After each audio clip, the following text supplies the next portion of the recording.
Hello നമസ്കാരം, welcome back to make studio.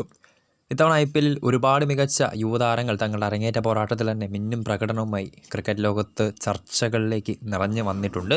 നമുക്കറിയാം, ഏറ്റവും പ്രധാനപ്പെട്ട ഉദാഹരണം തന്നെയാണ് നമ്മുടെ മലയാളി താരം വിഘ്നേഷ് പുത്തൂർ. കഴിഞ്ഞ കുറച്ച് ദിവസങ്ങൾക്ക് മുമ്പ് മുംബൈ ഇന്ത്യൻസിൻ്റെ പുതിയ സീസണിലെ ആദ്യ ലീഗ് പോരാട്ടത്തിൽ CSKക്കെതിരായിട്ടുള്ള മത്സരത്തിൽ രോഹിത് ശർമ്മയ്ക്ക് പകരം ഇമ്പാക്ട് പ്ലെയറായിട്ട് വരികയും ചൈനാമൻ ബോളറായിട്ടുള്ള വിഘ്നേഷ് എന്ന 3 വിലപ്പെട്ട വിക്കറ്റുകൾ CSKക്കെതിരെ മുംബൈക്ക് വേണ്ടി സ്വന്തമാക്കുകയും മത്സരത്തിൽ പക്ഷേ മുംബൈ പരാജയപ്പെട്ടുവെങ്കിൽ പോലും മത്സരശേഷമുള്ള മുംബൈയുടെ ഡ്രസ്സിംഗ് റൂമിലെ ഏറ്റവും മികച്ച ബോളർക്കുള്ള അവാർഡും താരം സ്വന്തമാക്കിയിട്ടുണ്ടായിരുന്നു. സോ വളരെ മികച്ച ഒരു അഭിമാന നിമിഷം തന്നെയാണ് മലയാളികളെ സംബന്ധിച്ച്. കാരണം മറ്റൊരു മലയാളി യുവതാരം കൂടി IPL അങ്ങനെ അരങ്ങേറിയിരിക്കുകയാണ്.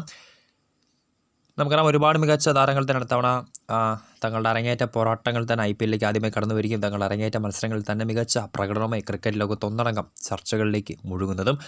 കഴിഞ്ഞ ദിവസം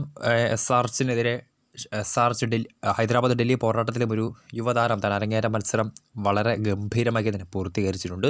ഡൽഹി ക്യാപിറ്റൽസിനെതിരെ SRH പരാജയപ്പെട്ട പോരാട്ടത്തിൽ 7 വിക്കറ്റായിരുന്നു DC SRHനെ പരാജയപ്പെടുത്തിയത്. SRHന് വേണ്ടി മത്സരത്തിൽ അരങ്ങേറിയ യുവതാരം സീഷാൻ അൻസാരിയാണ് ഇപ്പോൾ ക്രിക്കറ്റ് ലോകത്തെ ചർച്ചകളിൽ നിറഞ്ഞു വന്നിട്ടുള്ളത്. തൻ്റെ ആദ്യ IPL പോരാട്ടത്തിന് ഇറങ്ങിയ താരം ഒട്ടും മോശമാക്കിയില്ല. 3 വിലപ്പെട്ട വിക്കറ്റുകളാണ് തൻ്റെ ആദ്യ പോരാട്ടത്തിൽ തന്നെ SRHന് വേണ്ടി അദ്ദേഹം നേടിയെടുത്തത്.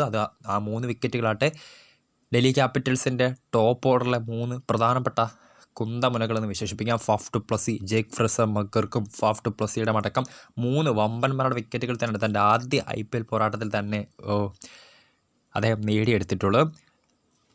DCക്കെതിരായിട്ടുള്ള പോരാട്ടത്തിലായിരുന്നു SRHന് വേണ്ടി യുവതാരം ഉത്തർപ്രദേശിൽ നിന്നുള്ള ലെഗ് സ്പിന്നർ അരങ്ങേറിയത്. 3 വിക്കറ്റുകളായിരുന്നു മത്സരത്തിൽ അദ്ദേഹം സ്വന്തമാക്കിയത്.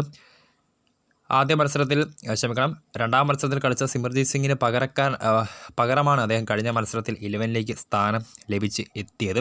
മത്സരത്തിൽ 7 വിക്കറ്റിന് SRH പരാജയപ്പെട്ടെങ്കിൽ പോലും ശ്രദ്ധേയമായ പ്രകടനം തന്നെയാണ് യുവതാരം കാഴ്ചവെച്ചത്. ഇക്കഴിഞ്ഞ IPL മെഗാ ഓപ്ഷൻ 40 ലക്ഷം രൂപയ്ക്കായിരുന്നു താരത്തെ SRH സ്വന്തമാക്കിയത്. 25 വയസ്സുള്ള താരം. നമുക്കറിയാം, അണ്ടർ-19 ഇന്ത്യൻ ക്രിക്കറ്റ് ടീമിൽ ഋഷഭ് പന്തിനൊപ്പം കളിച്ചിട്ടുള്ള താരമാണ്. നിലവിൽ 25 വയസ്സ് പ്രായമുള്ള സീഷാൻ അൻസാരി എന്ന യുവതാരം. പിന്നീട് അങ്ങോട്ട് അധികം മത്സരങ്ങളിലൊന്നും അദ്ദേഹത്തിന്, അല്ലെങ്കിൽ അധികം T20 മത്സരങ്ങളിലൊന്നും അനുഭവ സമ്പത്ത് താരത്തിന് അവകാശപ്പെടാനില്ല. എന്നാലും കളിച്ച കുറച്ച് മത്സരങ്ങളിൽ നിന്ന് വളരെ മികച്ച പ്രകടനം തന്നെയാണ് അദ്ദേഹം പുറത്തെടുത്തിട്ടുള്ളത്. UP T20 ലീഗിലടക്കം മിന്നും പ്രകടനമായിരുന്നു താരം നടത്തിയത്. സയ്യിദ് മുഷ്താഖ് അലി ട്രോഫിയിൽ UPക്ക് വേണ്ടി ഒരു മത്സരം മാത്രമാണ് അദ്ദേഹത്തിന് കളിക്കാൻ സാധിച്ചത്. മത്സരത്തിൽ 32 റൺസ് വഴങ്ങി 1 വിക്കറ്റ് അദ്ദേഹം സ്വന്തമാക്കിയിട്ടുണ്ടായിരുന്നു. ഫസ്റ്റ് ക്ലാസ് ക്രിക്കറ്റിൽ 17ലധികം വിക്കറ്റുകളും അദ്ദേഹം സ്വന്തമാക്കിയിട്ടുണ്ട്.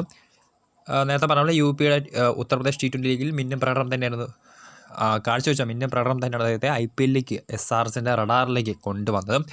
24 വിക്കറ്റുകളായിരുന്നു അന്ന് UP T20 ലീഗിൽ 12 മത്സരങ്ങളിൽ നിന്ന് ഈ താരം നേടിയെടുത്തത്. അതോടൊപ്പം തന്നെ UP T20 ലീഗിൽ ചാമ്പ്യന്മാരായിട്ടുള്ള മീററ്റ് മാവറിക്സിന് വേണ്ടി കളിച്ച താരമാണ് യുവതാരം 25 വയസ്സുള്ള സീഷാൻ അൻസാരി. സോ എന്തായാലും SRHനെ സംബന്ധിച്ച് അവരുടെ ആ ഒരു സ്കൗട്ടിംഗ് ടീമിൽ കൈയടിക്കണം. കാരണം ഒരു മികച്ച യുവതാരത്തെ തന്നെയാണ് അവർ കൊണ്ടുവന്നിട്ടുള്ളത്. തന്നെ അരങ്ങേറ്റ പോരാട്ടത്തിൽ തന്നെ മിന്നും പ്രകടനവുമായി SRHന് മത്സരം വിജയിക്കാൻ സാധിച്ചില്ലെങ്കിൽ പോലും ഒരു ഭാവി വാഗ്ദാനം, അല്ലെങ്കിൽ അവരുടെ സീസണിലേക്കുള്ള ഇനിയുള്ള മത്സരങ്ങൾ പ്രയോജനപ്പെടുത്താവുന്ന ഒരു പ്ലെയർ തന്നെയാണ് യുവതാരം സീഷാൻ അൻസാരി. സോ വീഡിയോ ഇഷ്ടപ്പെട്ടാൽ ലൈക്ക് ചെയ്യുക, ഷെയർ ചെയ്യുക. കൂടുതൽ വാർത്തകൾക്കായി ചാനൽ സബ്സ്ക്രൈബ് ചെയ്യുക.